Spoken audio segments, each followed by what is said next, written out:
Kaugnay pa rin sa masamang panahon sa Mindanao, alamin na natin ang update sa binabantayang low pressure area mula kay Pag-asa Weather Specialist Lori de la Cruz. Yes po, good afternoon ma'am at sa mga kababayan natin.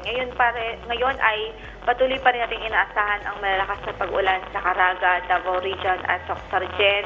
Dulot nga po ng maulap na papawirin na may mga widespread na pag-ulan at thunderstorm caused by trough nitong LPA na nasa labas ng ating FAR. Gayon din sa Central Visayas, Southern Leyte and the rest of Mindanao, may mga light to moderate rains pa rin na pwedeng maranasan dahil sa trough ng LPA. Kaya doble ingat po sa mga nabanggit nating lugar, doble ingat especially yung mga low-lying areas dahil possible pa rin ng mga flooding o pagbaha, maging yung mga landslides o pagbuho ng lupa.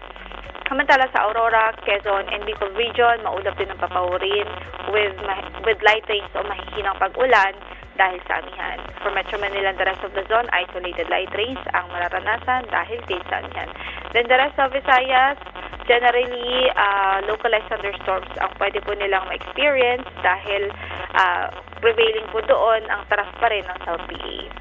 At ngayon, wala na rin po tayong gale warning na nakataas sa mga bahagi ng ating mga baybaying dagat, pero ingat pa rin, especially sa mga mandaragat dito po sa eastern seaboards ng bansa dahil maalon pa rin naman po ang ating karagatan dyan dahil nga po sa northeast monsoon. Yan ang latest mula sa Pag-asa, ito po si Lori de la Cruz.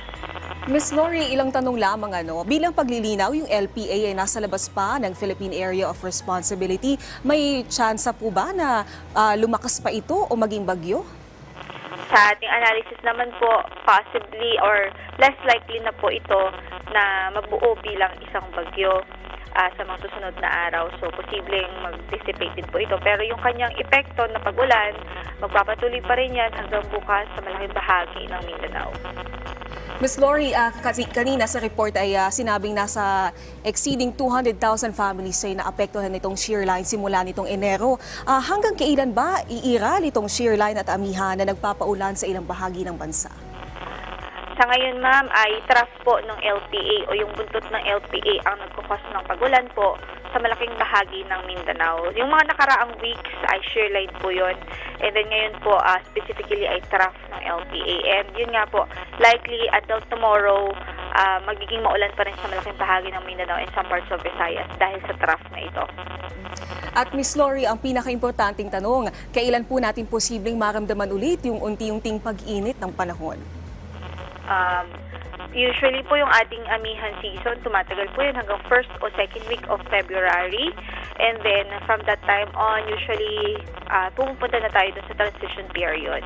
So yung mga April, simula talaga ng April, dyan na magsisimula yung unti-unti pagtaas ng temperatura sa malaking bahagi ng bansa. Okay, maraming salamat, Pag-asa Weather Specialist Lori de la Cruz. At paalala muli sa ating mga kababayan para maging ligtas sa lahat ng pagkakataon mula sa epekto ng pabago-bagong panahon, ugaliing tumutok dito lang sa PTV Info Weather.